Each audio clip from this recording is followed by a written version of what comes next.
त्रिघाती बहुपद है तो घात कितनी होगी, 3 घात होगी। और शून्य कितने होंगे बेटा, तो कहोगे 3 होंगे। जितने घाती बहुपद उसके शून्य उतने ही होंगे। द्विघाती बहुपद तो शून्य 2, त्रिघाती बहुपद तो शून्य 3, चार घाती बहुपद तो शून्य 4 होंगे। इस बात को याद रखना है बेटा। कभी कभी पूछ देता है कि एक त्रिघाती बहुपद है तो बताओ इसके शून्य कितने होंगे, तो बेसिक सी बात है बेटा 3 होंगे। अब देखो यहाँ पे क्या है, इसका समीकरण लिख लेंगे। तो समीकरण होगा ए एक्स की घात 3 प्लस के बी एक्स स्क्वायर प्लस के सी एक्स प्लस के डी बराबर 0। ये हमारा समीकरण होता है त्रिघाती। अब देखो शून्यकों का योगफल, यहाँ लिखेंगे शून्यकों का योगफल, शून्यकों का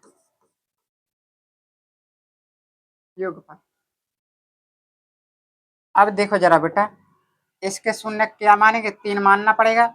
तो अल्फा बीटा गामा कहलाता है, इसको मान लेंगे। देखिए शून्यकों का योगफल यानी alpha plus beta plus gamma बराबर क्या होता है फॉर्मूला, तो यहाँ पे फॉर्मूला हो जाएगा बेटा माइनस के बी बटा ए।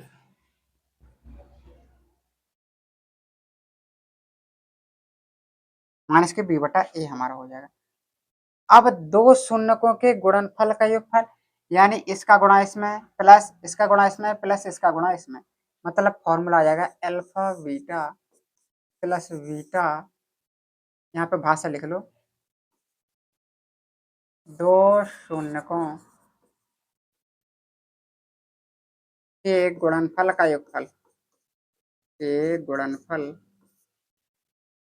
का योगफल। तो क्या हो जाएगा, अल्फा बीटा बीटा गामा और गामा अल्फा बराबर हो जाएगा बेटा सी बटे।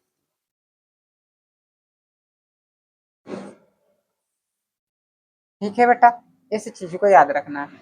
अब आखिरी बात आ जाती है शून्यकों का गुणनफल, शून्यकों का गुणनफल।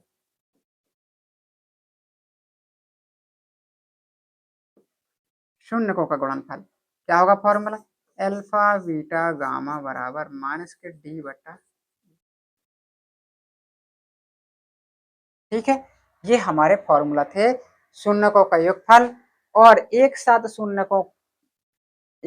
दो शून्यकों को लेकर उनके गुणनफल का योगफल का फॉर्मूला और तीनों शून्यकों के गुणनफल का फॉर्मूला ये रहा।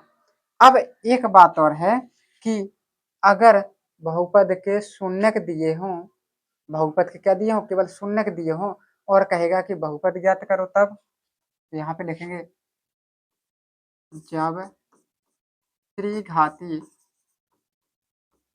जब त्रिघाती बहुपद जब त्रिघाती बहुपद के केवल शून्यक दिए हों,